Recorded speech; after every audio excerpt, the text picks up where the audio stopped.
My name is Charlie Hamlin. I'm a first-year MBA at Sloan, and I'm really excited to introduce this panel, How Legal Gambling Changes Sports, presented by Sportradar. We have an excellent panel assembled today. We have Dan Wallach, sports and gaming attorney with Becker and Polikoff, Jeff Ma, VP of Analytics of Twitter, Dr. Leila Mintas, Deputy President of the U.S. for Sportradar, and Ted Olson, former Solicitor General of the U.S. and current partner with Gibson, Dunn & Crutcher. The panel today is moderated by Chad Millman of the Action Network. The discussion should last around 40 minutes with about 5 at the end reserved for Q&A. So if you have a question during the conversation, please submit it through Twitter using the hashtag sportsgambling, and we'll highlight a few for Chad. So with that, I'll turn it over. Thank you. Thanks, everyone, for coming out early in the morning for one of the first panels of the day.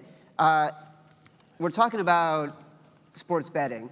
Just for a little context, in case everybody doesn't know, there was a prominent case that was argued in December by Mr. Olson here, in which New Jersey is petitioning for the right to get sports betting, legalized sports betting in the state. Ted argued on behalf of New Jersey in front of the Supreme Court.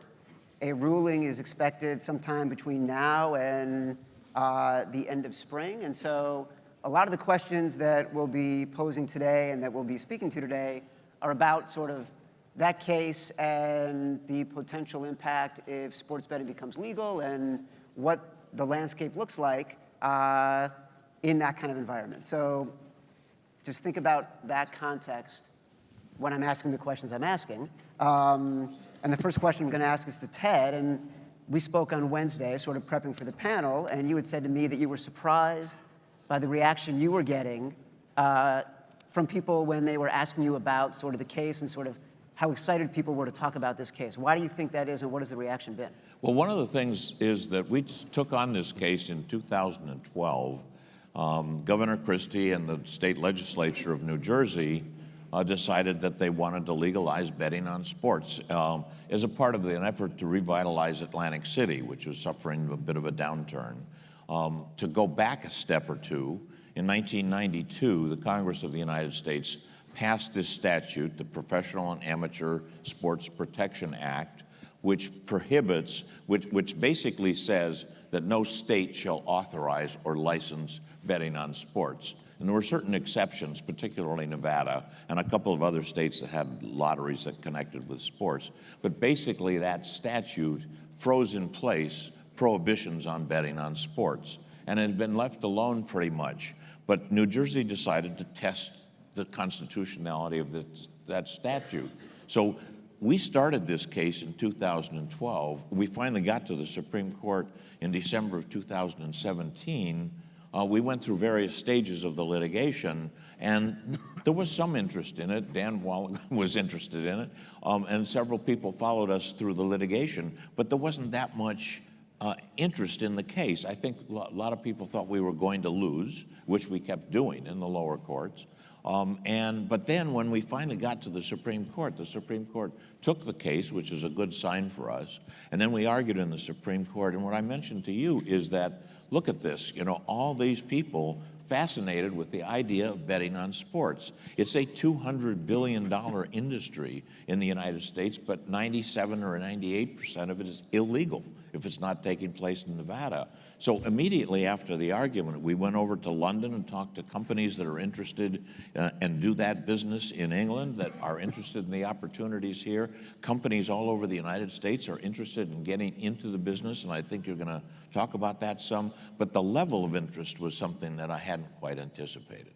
So, Leila, you're running Sportradar in the U.S., and Sportradar has a massive business in Europe where it's based and headquartered. And in Europe, it's largely aligned with providing data for bookmakers. And in the US, it's a data provider, the official data provider for a lot of the leagues. What is your perspective on how sports betting is perceived in the US versus what's happening in Europe, and how the sea change is coming for the United States? Yeah, let me start off with a short introduction on what we are doing. So Sportradar is the official data partner of the NBA, of the NFL, NHL, NASCAR, and 100 plus more sports organizations around the globe. So we are really the official and exclusive data provider to all of them. We have 30 offices around the globe, so we are really a truly global company. We have more than 2,000 people and 350 plus people here in the US with 4 offices. And I think what's really interesting in that discussion and what we should all probably keep in mind is that betting is, of course, historically something that the Americans have not much to do with, or so far at least. But it's such a great opportunity for the entire sports industry. If you consider, for example, that betting really helps engaging fans into the sport. So if you bet only $10, $20 on a particular game, the fact that you're doing that kind of involves you in that deeper into the sport. So you're watching the sport differently. You watch a longer period of the game. So we see that more and more people tend to watch only highlights. They watch it on a second screen solution. So the ratings are going a little bit down in general, so that's the tendency. But then through something like a tool that combines betting, you can really engage fans into the sport. And therefore, I think it's a big opportunity from that perspective. On the other side, if you look into sponsoring, bookmakers worldwide tend to reinvest 25% of their revenues into the sport again. If you take one of the biggest, or probably the biggest bookmaker as an example, Bet365, if they would invest 25% of their revenues back into sponsorship that ends up in the sports industry, that would be 700 million only because of that one bookmaker. So we're really speaking about a multi-billion industry here, and it brings a lot of big opportunities into the US market for sure. All right, so you mentioned like 3 things there that I'm going to want to follow up on. And the first one, Jeff, Layla, you mentioned engagement, which is an incredibly important element for the leagues when they think about ratings are going down. You want to keep people in the seats. You want to keep them engaged throughout the game. Jeff, you're at Twitter. You're steeped in data science. It's probably one of the most powerful platforms there is in sort of connecting communities in a specific conversation. Gambling Twitter is certainly one of those places. Like, what's your purview on engagement and sort of the conversation for sports betting on your platform? So one of the things Layla said that I don't agree with was she said like, oh, there's, the Americans aren't so much into the gambling. Well, we are. It's just not legal, right? I mean, it's happening. You said it. Ted said it's itself 200 billion. I mean, no one knows what that number is because no one's seeing Vinny, getting Vinny's on the street from Brooklyn's, P&L statement to know. But the estimates are anywhere from, who knows, and it's happening, right? And it's on Twitter, which is an incredible platform for real-time information. There's obviously a huge appetite by these gamblers to get information about sports. Now, there's industries like your company, Fantasy Labs, that's coming out with the injury information and things like that.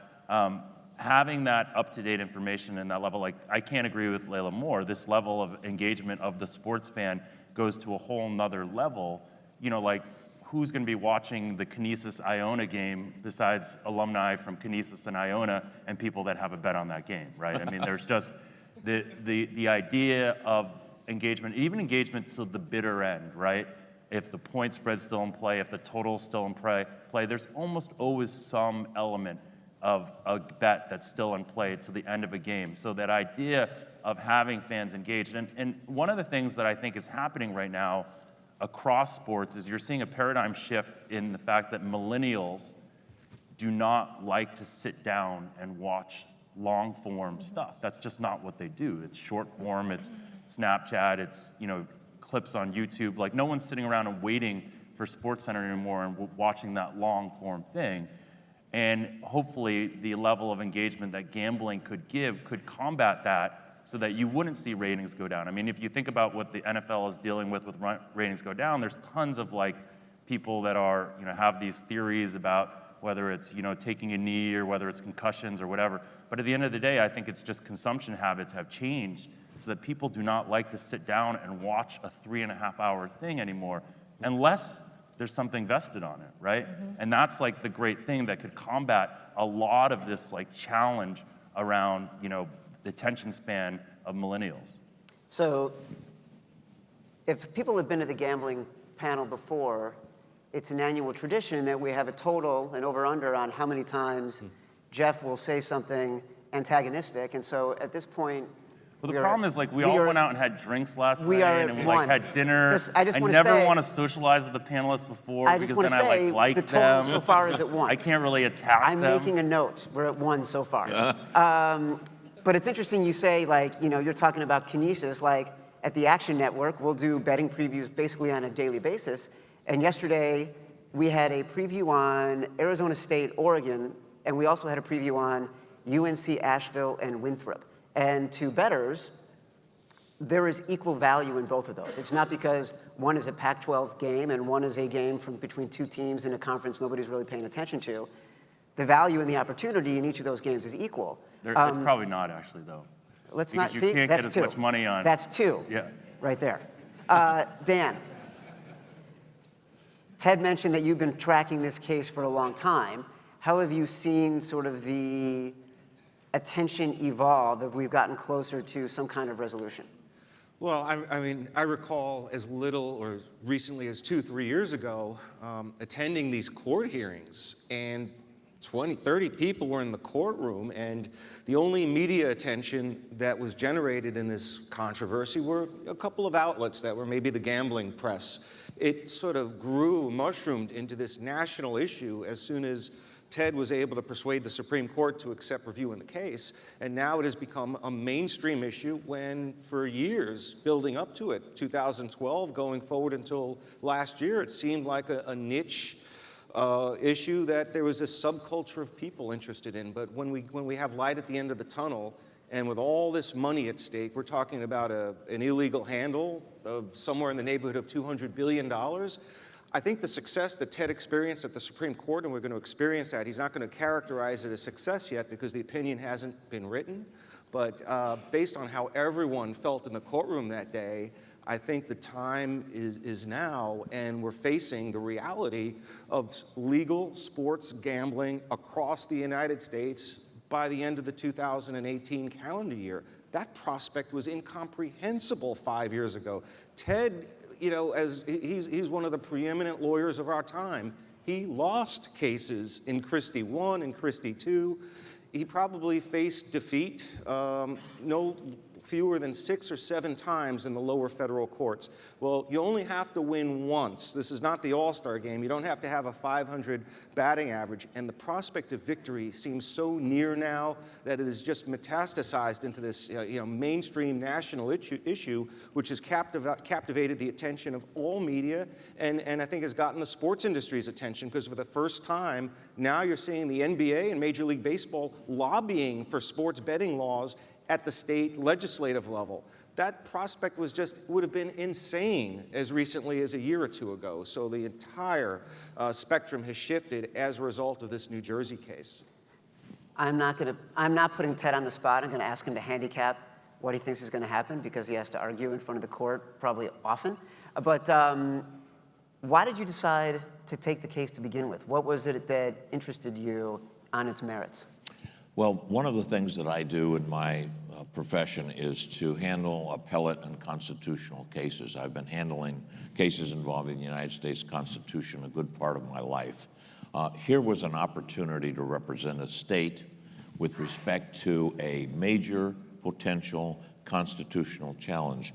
This case, and I'll explain just in a sentence or two, involves the power of the federal government versus the power of the states, the sovereign states. The states have sovereignty, but only up to a point. The federal government, when it chooses to legislate in an area of interstate commerce, can preempt state laws. It can tell states, don't pass laws or don't do things that interfere with the federal mission. But the federal government has to take responsibility and pass a statute accepting some of the burden of enforcing that statute. If it doesn't, it can't tell states, you must legislate in a certain way. The federal government can regulate individuals and then preempt the field, but it cannot legislate against states. It can't tell states how to conduct their legislature or their executive branch. That's a short summary of it all. It's a complicated legal issue, but it's very important in terms of the power of the states versus the power of the federal governments and how the powers are allocated under our Constitution. Well, if you tell me I'm going to have a chance to take a case like that probably is going to go to the Supreme Court, there's only been 2 cases or really maybe 3 in the last 100 or so years that involve this particular principle that has gotten to the United States Supreme Court that's resulted in a decision of the Supreme Court. So A, it involved sports. B, I like Christie. I've known him for a long time, and to have an opportunity to do that and possibly to get to the United States Supreme Court. We thought right from the beginning we were probably going to lose those earlier lower court cases. You never like to do that. You always think that you're going to win. But we knew at the end of the day we were going to have to, if we were going to win and overturn a federal statute because of its constitutionality, we were going to have to do it in the Supreme Court. So it's an exciting opportunity, and it's been fun all the way along. You gave me a great number the other day. How many people petitioned to have cases heard by the Supreme Court versus the number they actually hear? The Supreme Court is the Supreme Court can control its own docket. It can decide what cases to take and what cases not to take. You have to file a petition asking the Supreme Court, please review my case. And everybody says, I'm going to take that all the way to the Supreme Court. But 9,000 petitions are filed every year for the Supreme Court to take a case, and they take about 75. So that's less than 1%, considerably less than 1%.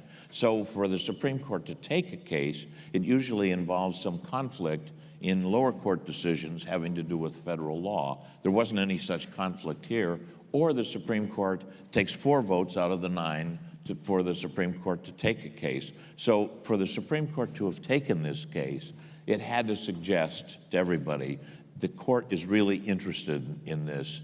The United States government was against us. All of the leagues were against us, including the amateur leagues, the NCAA, and so forth. So everybody was against us. We'd lost repeatedly in the Circuit Court of Appeals, and then the Supreme Court took our petition. So that excited everybody, and it made us think, wait, we might, at the end of the day, be successful. We don't know, but we might. Now we're still in the game. So Ted, how much does you being involved with that case improve the odds of the Supreme Court taking it? You want me to tell you what I really think? Yeah.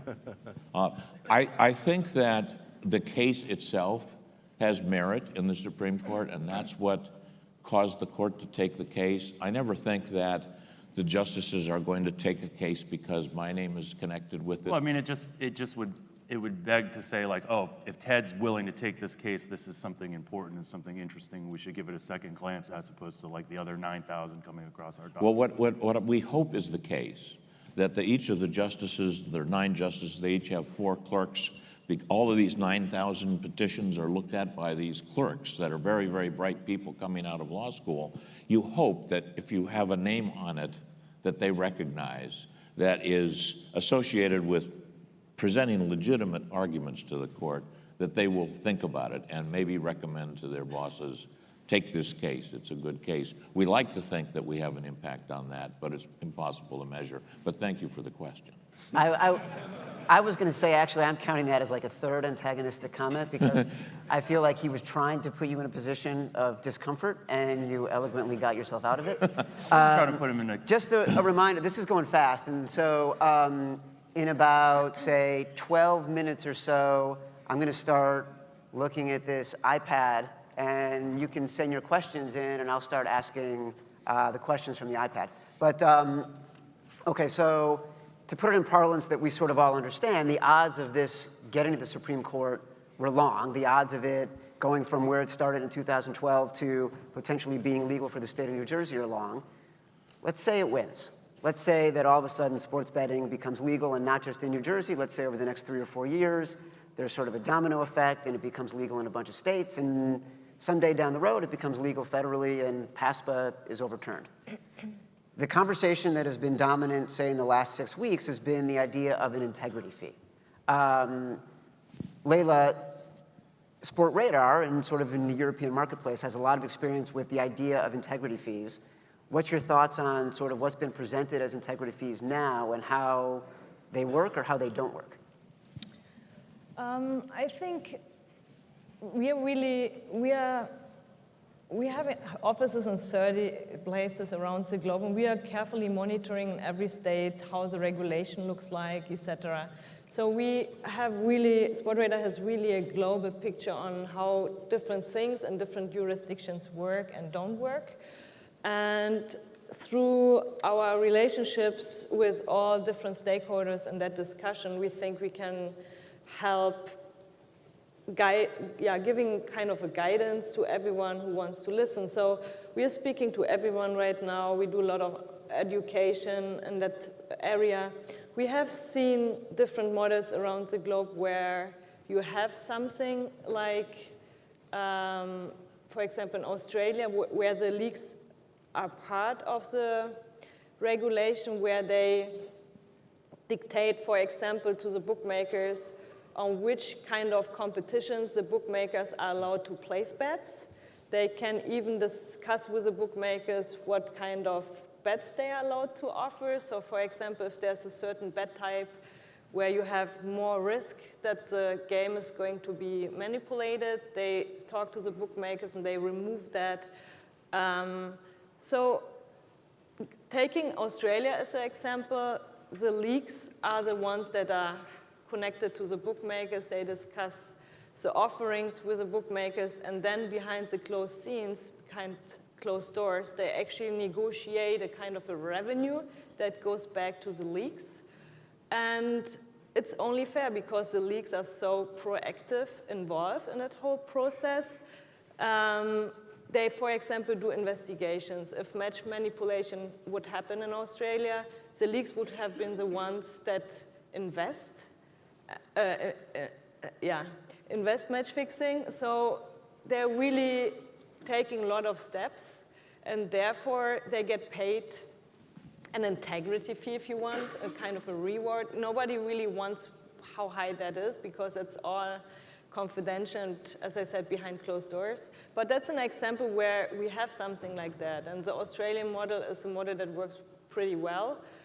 We have other systems around the globe in UK, for example, where you don't have a fee like that, where you have a UK Gambling Commission that would investigate potential match-fixing cases. I think there are lots of different models.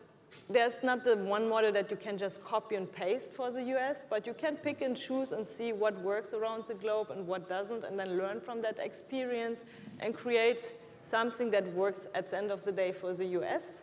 So I think from our global experience, what we think would really make sense is having a monitoring system, a centralized monitoring system.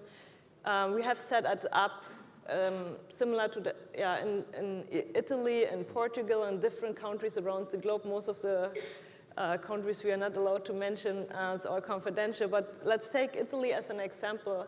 So in Italy, it's a $6 billion market, so it's a small country, but they have a lot of betting. They're regulated betting, and we have established a system, a monitoring system, where you can see every single bet that runs to the system.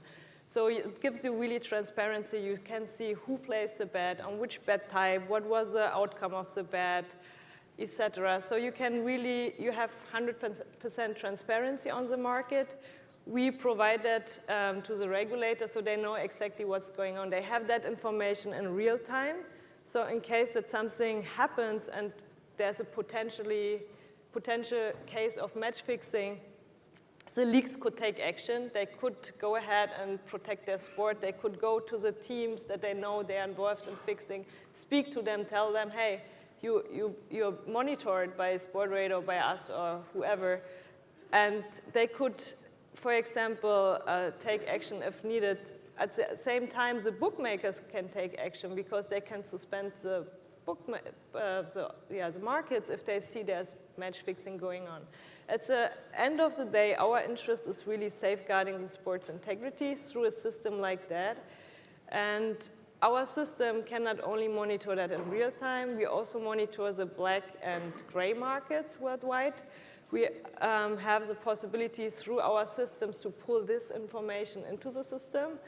And therefore, we know right now exactly who in Asia, for example, or somewhere else in the world is betting on US sports, even though it's not regulated right now. As we have said before, 200 billion are bet outside the US from US citizens, but also people somewhere else in the world, they are betting on US sports, no matter if it's regulated or not. And therefore, I think we are already late with regulating it. I think that's really the next step that needs to come really fast. Daniel, the NBA, it's good to see you. The NBA has proposed a 1% integrity fee that they would like to take from bookmakers for every bet that's made. I think that's accurate. I think another way of looking at that is the bookmakers would like to take a product and not pay for it. Okay, go ahead. What's your He opinion? was going to answer the question he wants you to. Exactly. What's your opinion of that? All right, well, I think I let the cat out of the bag a little bit. I think the gaming industry has a history of revenue shares in all sorts of products. Anything that's bolted down on the casino floor, the casino pays for it. Horse racing, you want to bet on a horse race in California from a Florida racetrack? Well, anytime the originator of content distributes it to a casino or another racetrack, they get a piece of the action. And what the NBA is asking for here is no different than what the gaming industry has done over and over and over again in all sorts of different contexts, whether it's slot machine gaming, horse racing. The concept of an integrity fee, call it whatever you want, a rights fee or an integrity fee, is commonplace throughout Australia, France. Even David Stern has alluded to it in the past. There's nothing controversial about the idea of it. I think where the issue comes up is in the haggling over the price, because the bookmakers want to make a profit, and a 1% integrity fee on the handle will cut into 20% of the revenues of a sports book. So I think the real issue isn't whether the leagues deserve it. They certainly are entitled to it. They create the product. But it's short-sighted, right? It's short-sighted. You create margins, like you're cutting into margins that like a new industry is trying to create like a business, right? You're trying to say like, forget about the number, right? I'm gonna argue about like their right to do this, right? Like, what is the right that they have? Well, oh, fine, it's their content, they produce it. But if they were smarter, if they weren't necessarily all run by lawyers that are thinking about how do we gate our content and try to not, sorry, Ted, and not let people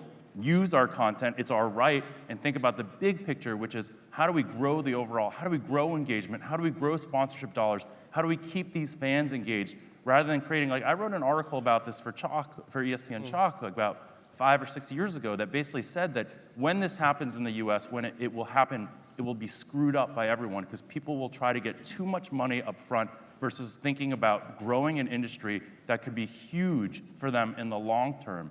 And, you know, like talking to people from the NBA, like people that I immensely respect, they're just not thinking about this correctly. It's unfair for them to think about it, because they're like, well, it's just 1%, and we'll pass that 1% off to, you know, to the bookmakers, and those 1% will then be pushed off to the gamblers. Well, how is that good?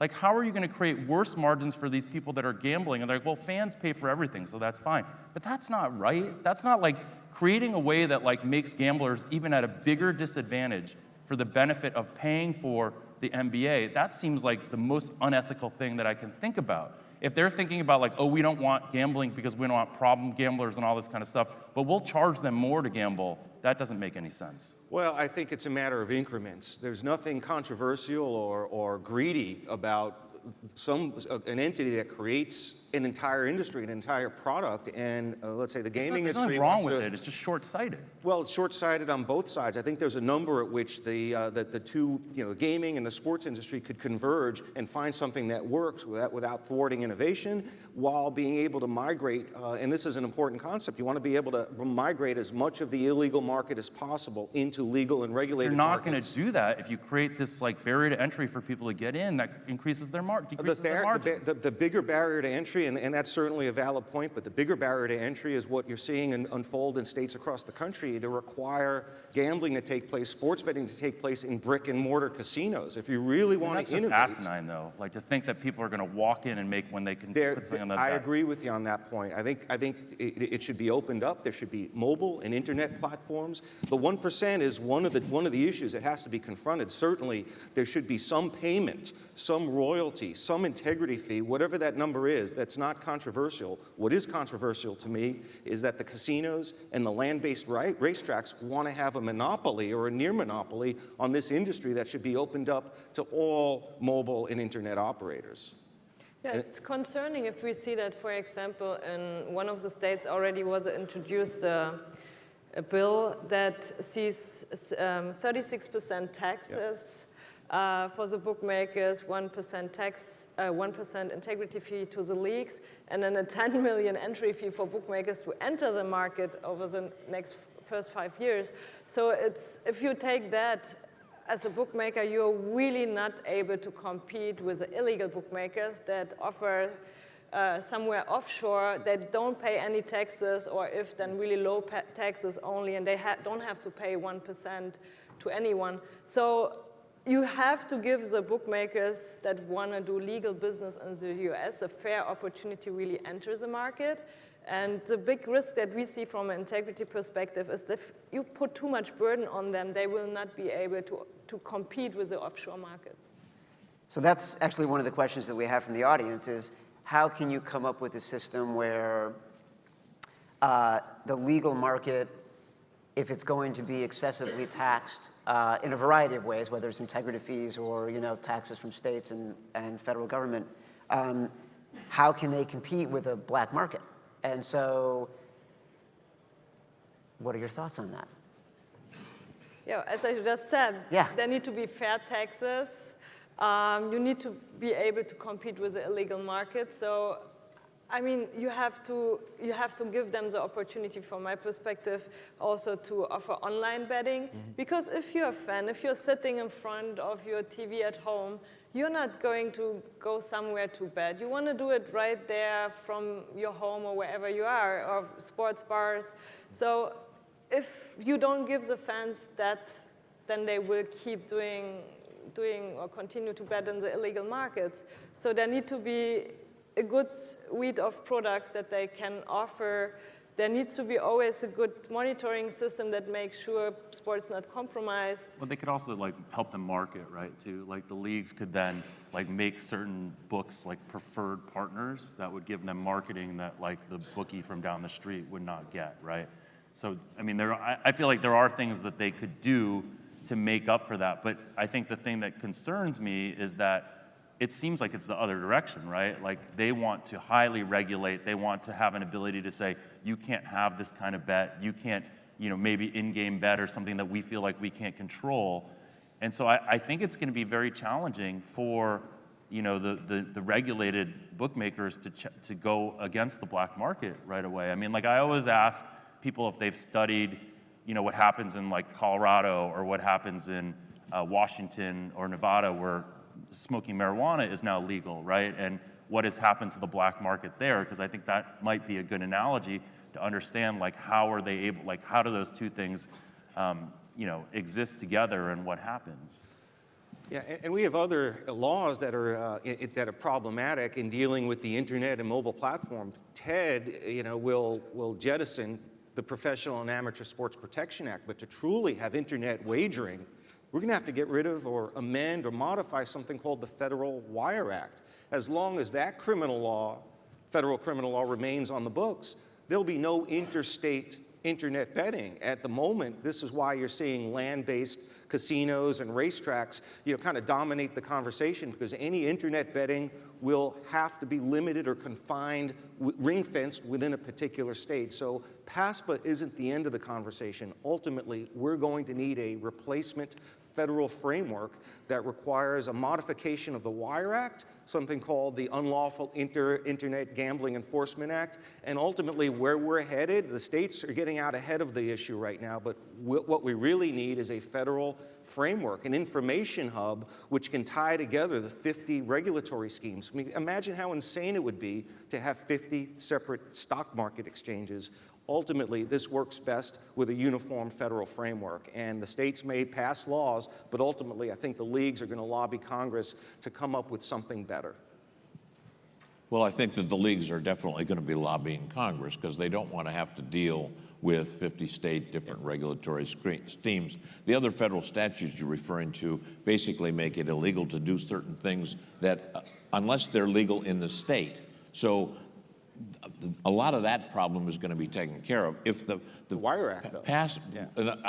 Again, it ties into what's legal where the bet takes place or where the action takes place. So if you do eliminate PASPA, the PASPA says states may not authorize or license. So if that's unconstitutional, then states will be engaging in this process of how do we do it. They're going to look at Nevada, where it's been going on forever and ever, which was grandfathered when PASPA was enacted. It's a philosophical thing whether you want something regulated at the federal level. I'm not a federal regulator type of a guy. I don't like to see any more of that than is absolutely necessary. It does seem to me it might be rather healthy to see states experiment. And I don't know about these integrity fees. What you're saying is that if you bet on me, what I do, maybe you talk about, are you going to bet on the outcome of this case, this Christie case? Do I have a right to a fee for that? That'd be nice, but I don't think I do. If you want to bet on the outcome of a presidential primary, you could, and there's other countries that do bet on everything. I was at Royal Ascot a year and a half ago, and they bet on the color of the Queen's dress that day. There's a little booth that does that. A lot of this let 1,000 flowers bloom kind of a thing that it seems to me we're going to go through a process where the states are experimenting with how to do it, how to regulate it, to make sure that there is integrity, that there isn't kind of weird betting going on. But what happened, PASPA was enacted in order to stop the spread of sports betting. What it did is it simply drove it underground. It's taking place. And one of the things the New Jersey legislature was concerned about is that all this sports betting is taking place. We don't know who's doing it. We want to make sure that our citizens are protected from dealing with criminals or being cheated. So we want to regulate it. And of course, they want to tax any kind of activity, revenue, and so forth. So when New Jersey enacted the statute that it did in 2012, it was a fairly finely tuned regulatory regime. And it seems to me that's probably the way it ought to go. If the federal government gets involved in this, in the first place, it's almost impossible to get anything done in Washington at all on any subject these days. If anybody reads the papers or watches television, you know that. So it seems to me it's probably a good idea rather than a bad idea to have the states take some experimentation. There may be some states that don't want this to take place, but it's going to take place anyway. It's taking place now. Yeah, but the real wild card here is while many expect Ted to prevail, what victory is going to look like remains an unknown. The statute could be declared unconstitutional, and then everything that Ted is talking about will in fact come to pass, or the court could rule on purely statutory grounds and say that what New Jersey's doing doesn't violate PASPA, and that PASPA otherwise is a fine and good law. And then you're left with just New Jersey in a monopolistic situation. So I think they'd be happy with the monopoly. They would definitely be. So that's the wild card that's in play here. Well, it's interesting, Ted, to hear you talk about sort of letting the states manage this and have sort of 1,000 flowers bloom and sort of see how the market evolves and see what works and what doesn't, because it's actually the antithesis of, I think, what a lot of people and what the leagues are certainly hoping is that a federal regulatory framework develops because it's so much easier to manage and so much easier to generate revenue off of that.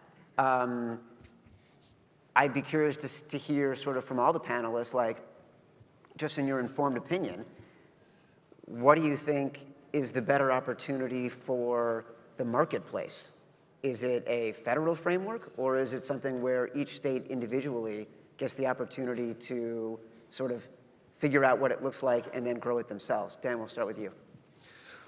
A federal framework mainly to accommodate interstate internet betting with fair and full competition among all stakeholders, so that we're not just simply driving this activity to brick and mortar, casinos, because as Layla pointed out, and as the DraftKings experience has shown, millennials are not going to get in their car and drive 45 miles to Monmouth Park Racetrack to place a bet on an NBA game. It has to be a mobile internet solution.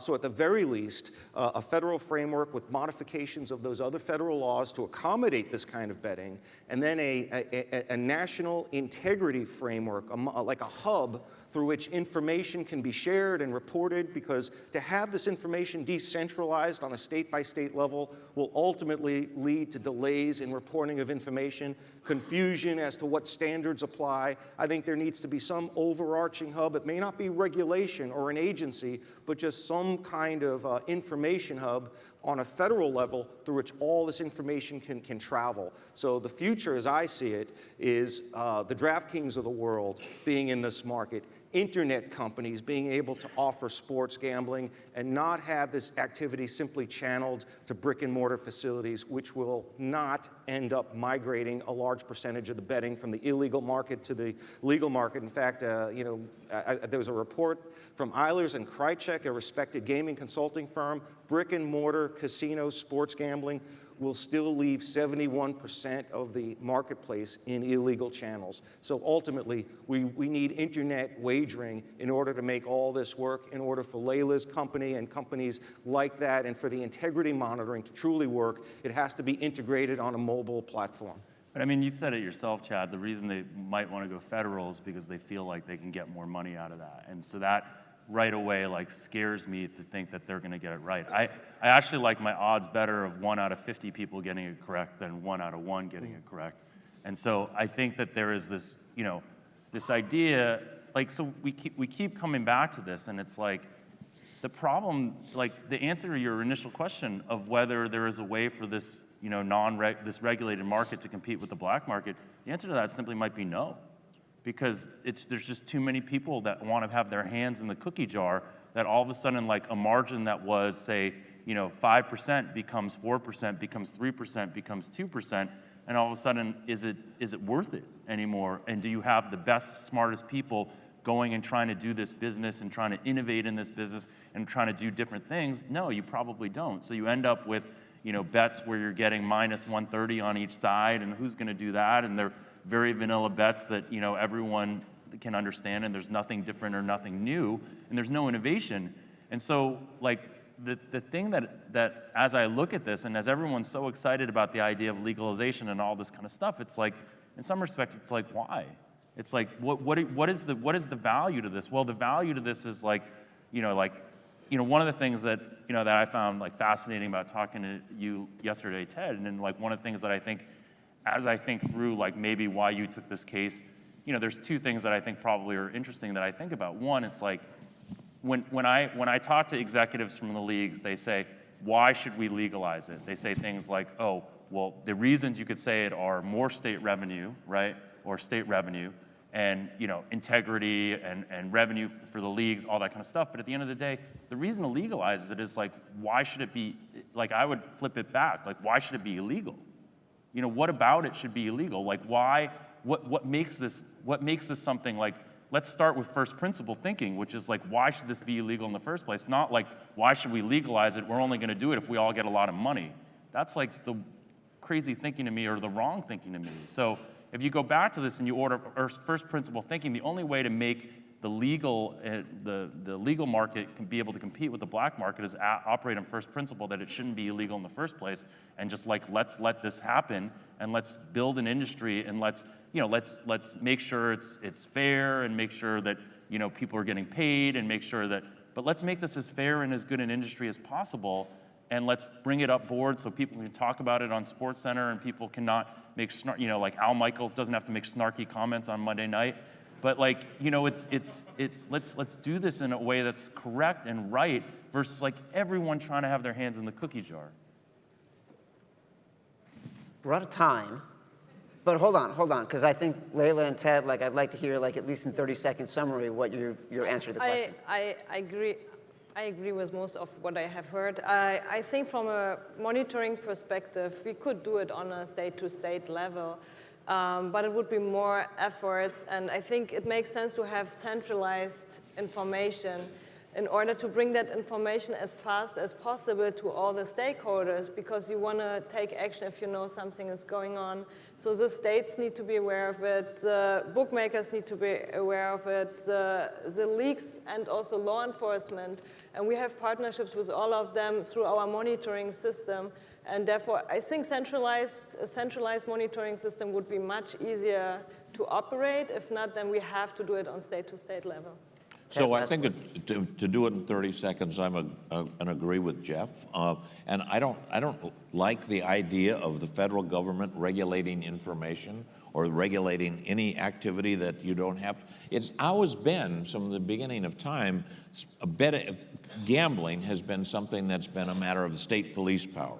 Poker, lotteries, racetracks, everything has been, each state has been doing it individually, and people decide what they want to do instead of the federal government getting involved in it. And I do think that we have a much better system, and the federal government, as soon as the federal government passes some sort of statute regulating the supply of information or how it's done and so forth, it becomes obsolete. In this day and age, Twitter's a great example of this, and everything else that's going on around me, and I'm old enough to not even have any idea what millennials are thinking. I don't even know who they are. But what I do know is that things are happening really fast, and the more the government tries to control them, the less it works. And the more complicated it is, and it more provides people with the opportunity to do mischief.